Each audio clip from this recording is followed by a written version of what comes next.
Overlander, everybody. My name is Ben. Welcome back to the channel. I hope you guys are doing great today.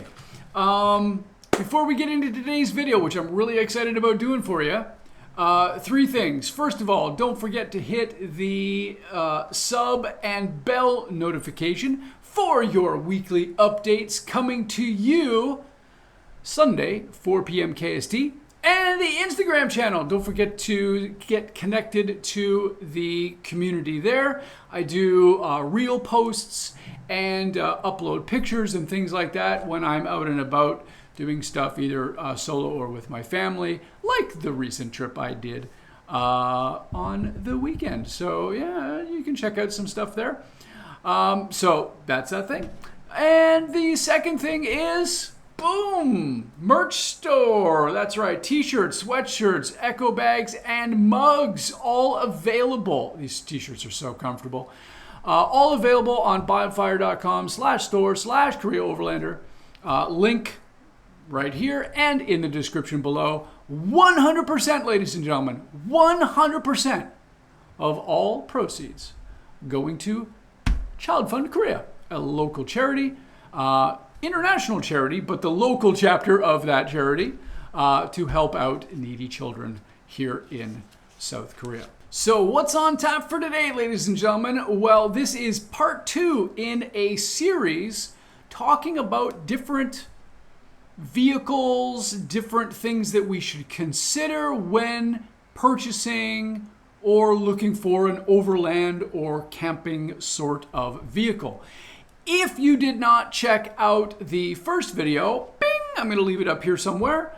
And that was my top 5 things that you should look out for when, or things that you should consider when you are looking for an overland vehicle. Now, as far as I'm aware, as recording this video, I did not get any feedback or comments from anybody. So I'm assuming that my top 5 was pretty good. So yay. That's good for me. I must have done my research properly. My entrance into this particular topic in terms of cars, as I had mentioned in the first video, is one of enthusiasm rather than being mechanically minded, all right? I am not a mechanic. I dabble in the literalist sense of the word, and that's usually through YouTube videos. Because, well, I don't have a car that actually requires me to do anything because I drive an EV right now. So there's no tinkering for me to do. That being said, I did try my very best to use as much research as I could to make this particular video available and understandable for you as a community. This is not the be-all, end-all, all right? There may be things that I miss. If that's the case, put them down in the comments below. I'd be really interested in figuring out maybe what some of the things I've missed here. But I am going to be dealing with the car love that I have right now, which is the Land Rover Discovery 4. Why did I choose that? Well, stay tuned to the end and I'll let you know. So there you go. Or you can just fast forward with the chapters and you can, understand. Okay, so what I want to do is I want to look at two sides to this vehicle, the pros and cons. And I'm going to start with the cons first and get those out of the way.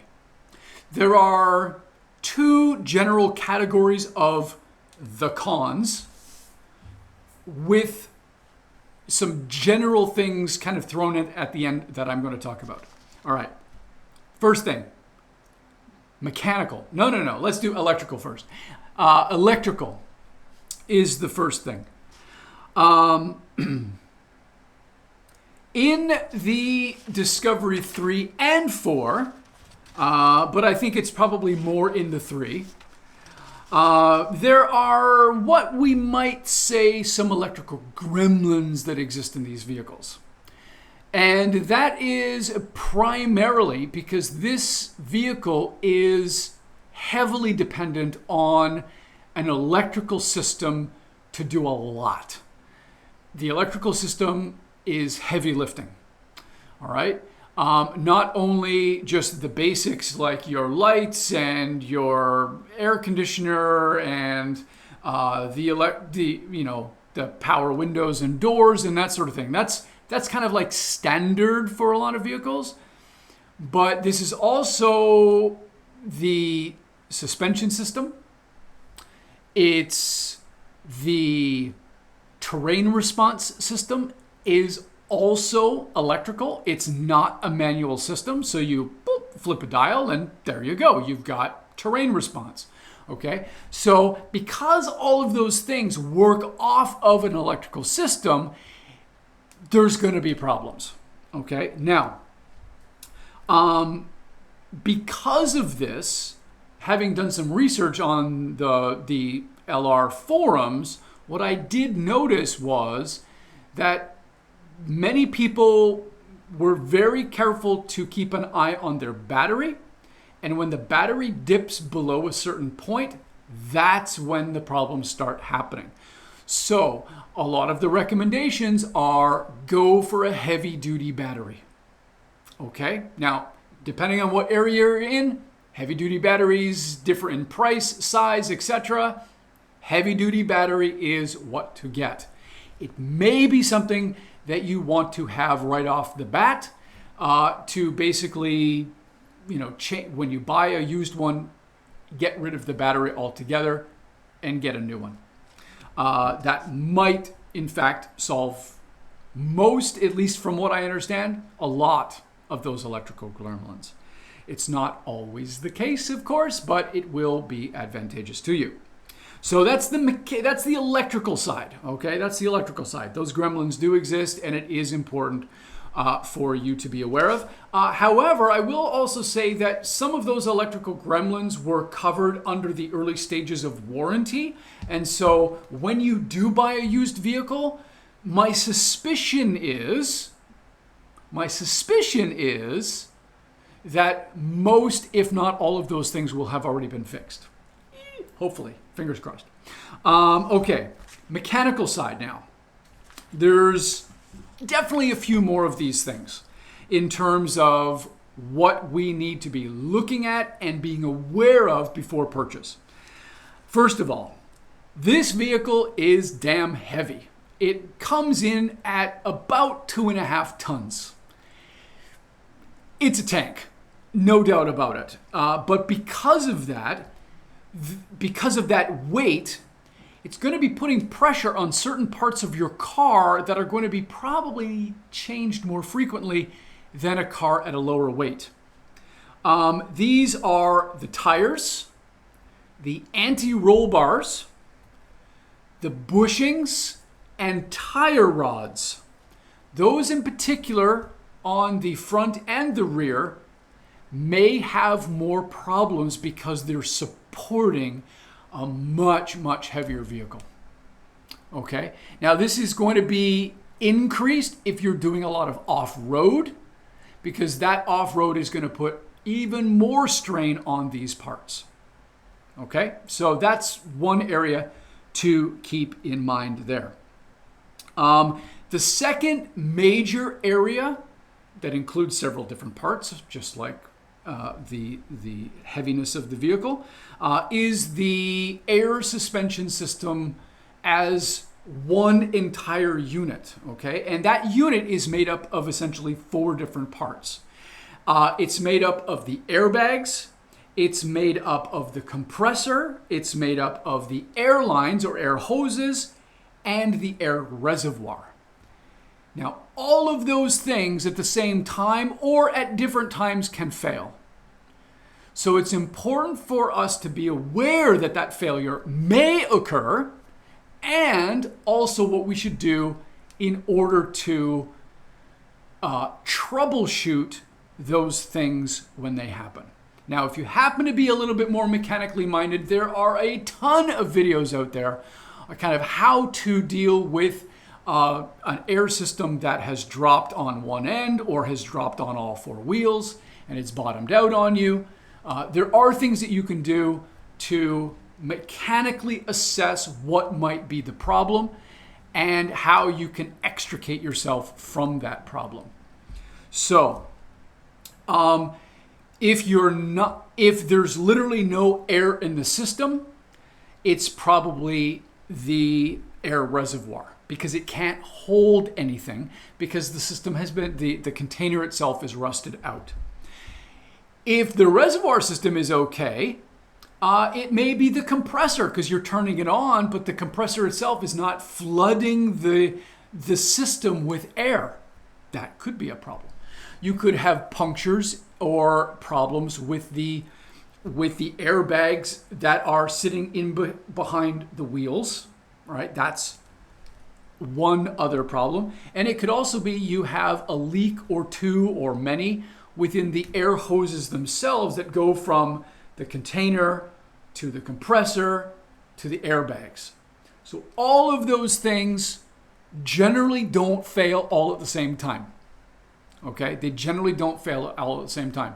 But one recommendation that I did hear was if your compressor goes, change out the reservoir at the same time. The reservoir is not expensive, but do those pieces at the same time. And that way you know that if there is a problem, it's not those 2 things. And quite often what happens is when you change one and the other fails, you think, oh, I must have got a bad compressor because now the compressor's not working. Well, maybe not, because it could just have been the reservoir. So those 2 pieces in tandem, take them out, put them back in. All right. Now, the other thing is moving into the engine in particular. There are a few things that we need to be aware of. Some of these are not mechanical faults per se, but we do need to be aware of them. The first is if you are getting a diesel version, you need to be able to change the timing belt, usually anywhere between 100 to 120,000 kilometers. 80,000 miles, I guess, approximately. So that's one thing, 80,000 miles or 8 years, 100 to 120,000 kilometers, 8 years, okay, depending on which comes first. That's a pretty hefty job, and but the nice thing is once you do it, you're good for another 100,000. So, yeah, it's a little bit expensive, but it's going to help you. Now, if you are looking at a vehicle that is hovering around one of those 100,000 marks, so either 100,000 or 200,000, if you're getting a car that has 200,000 kilometers on it, don't worry, just be prepared that you want to make sure that timing belt gets changed ASAP. So as soon as you buy it, take it in the shop, get your timing belts done, okay, or the timing chain, I should say, the timing chain. The belts might also need to be done. And when you do the belts are in the front of the engine. The chain is in the middle of the engine.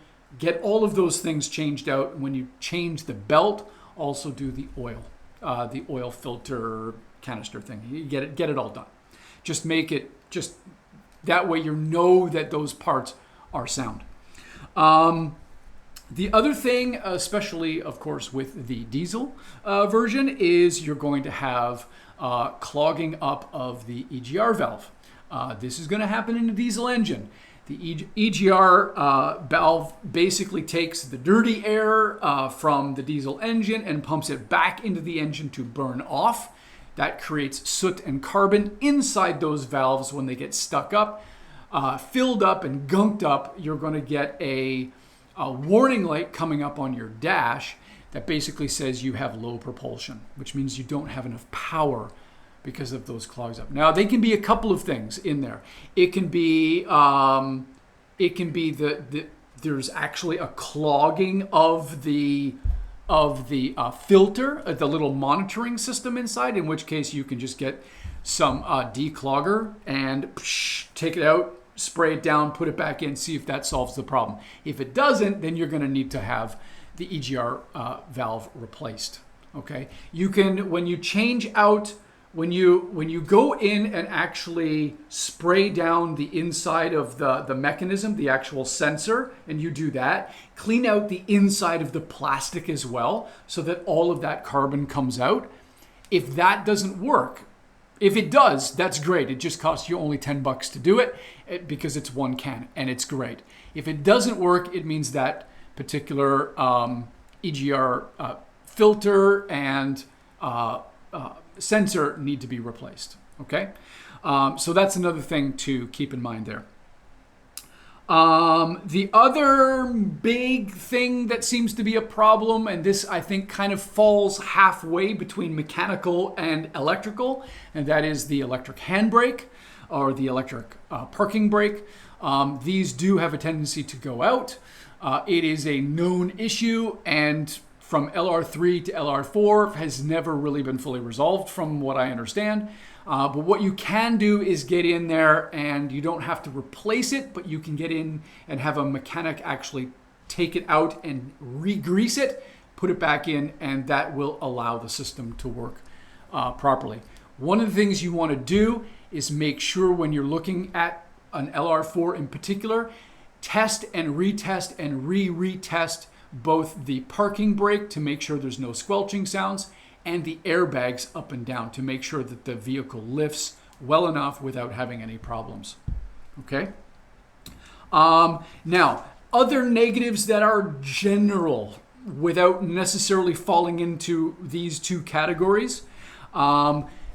Because it is a fairly big, boxy tank, you're going to have a little bit of wind noise at higher speeds. So when you're on the highway doing 100 kilometers an hour, that sort of thing, you are going to notice that sound. It's not huge, but it is there. Your cornering, because it is a taller vehicle and it is heavy, your cornering is you've got anti-roll bars, but you're still going to feel it in your seat. Okay, you're still going to feel it. It's not bad. I've done it. It doesn't feel that bad. It's just there. Just be aware of it. That shouldn't in and of itself be a make or break for you to buy or not buy a Land Rover. Running costs. Running costs, we have to think not only of the mechanical costs, we have to be thinking about insurance and filling your tank. Running costs, oil changes, that sort of thing.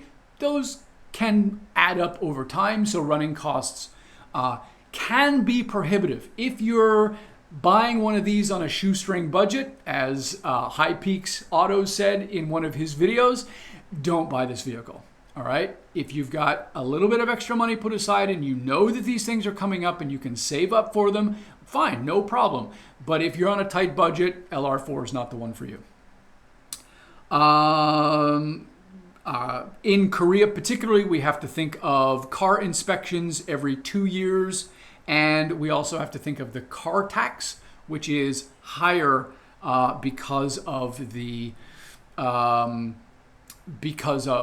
size of the vehicle and the engine. The engines are based, the car tax is based on the cubic inches of the engine, so a 2-liter engine is going to be less in car tax than a 3-liter engine.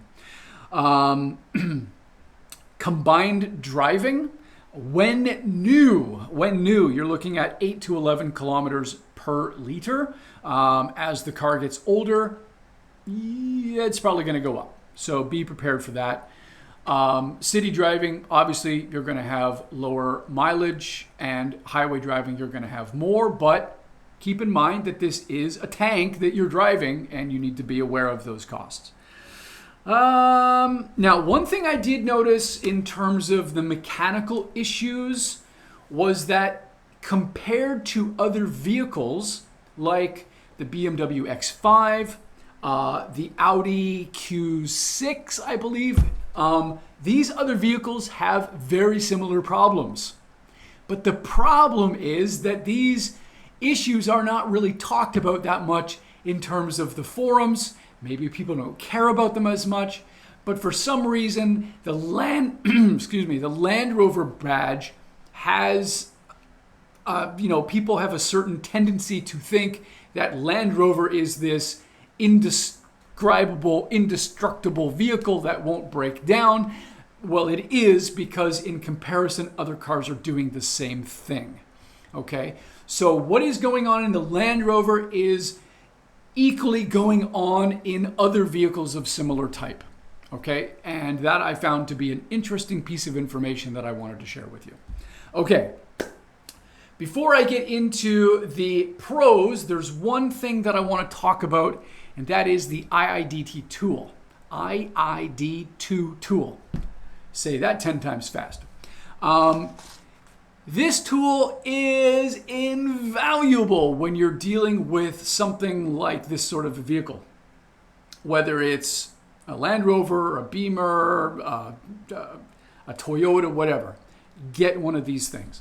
What they do is when you have a fault that comes up on the screen, especially in Land Rover, because it will happen, it doesn't really give you a lot of information. But what you can do is you plug this mini reader into the computer, and it sends information to your cell phone via Bluetooth, and it allows you to read specifically what the problem is. It gives you a lot more detail, because then you can judge by reading that stuff what you need to focus on with your repairs. Okay, so that is a little bit of an expense that I would add on to the cost of the vehicle. Just automatically assume that you're going to get one. All right, you can pick them up on eBay, a used one, anywhere between $200 to $500, depending on what brand it is, etc. So I would highly recommend looking at something like that. So check it out. I don't have one personally because I don't need one, but I think if I was to buy something like this, that would be something I would definitely be looking at. Okay, let's transition over to the positives, okay? Because there's a lot of those too. And I've got a list. Boy, do I have a list of positives. Okay, first of all, there are tons of sites, YouTube videos, and things like that if you do need to get into a troubleshooting situation, you can find it. All right, the community is very, very good in that regard. I would particularly note Powerful UK Ltd. gives you lots of how-to videos. Plus, they ship you stuff if you request it. You can buy stuff right from their website. It'll come to you, and you can get genuine parts. The other one I would look at is Atlantic British, I believe is there, or British Atlantic. I don't remember quite, but that again is similar, where you can purchase goods for yourself, have them come over, and either you can install them yourself or have a nice friend do it for you. Okay, so that's one kind of general note. Specific, very capable off-road. Very capable off-road. You've seen the videos. You know what I'm talking about. It will come with standard with a center differential. You can get them with rear differential lockers as well. With that, you have to go underneath the vehicle and look at the rear transmission area, and it's an added piece that's onto the transmission. It's a motor that actually goes back to your electrical problems, is engaged electrically. So I'm going to try to put a picture here somewhere so that you know what you're looking for. My recommendation, make sure you get the rear diff locker as well. Driving positions. When you're in the vehicle, both as a driver, front passenger, or the rear, your ability to see and the driving position is very good. You're very high off the ground. Gives you a nice view all around you. The windows, the the windows and the mirrors, the stuff in the back, it's all very large. And even with the vehicle so big, you really do have a nice view around you. The captain's chairs are very comfortable in the front, and then in the back, you actually have a slightly raised back seat. Very, very nice. The next thing I would look at is, which I think is a great benefit, is the tailgate is split from upper and lower. So you can actually do this and this, and you can open these separately or together. It's a great little thing, and you can do something on the tailgate with the glass over top of you, and it keeps you out of the rain. So yeah, excellent. One thing, if you're looking for an overlanding vehicle in particular, or something where you're building out something in the back, the boxy nature of the LR3, LR4, I think is second to none. Perhaps Jeep Wrangler Rubicon sort of thing in that boxy shape.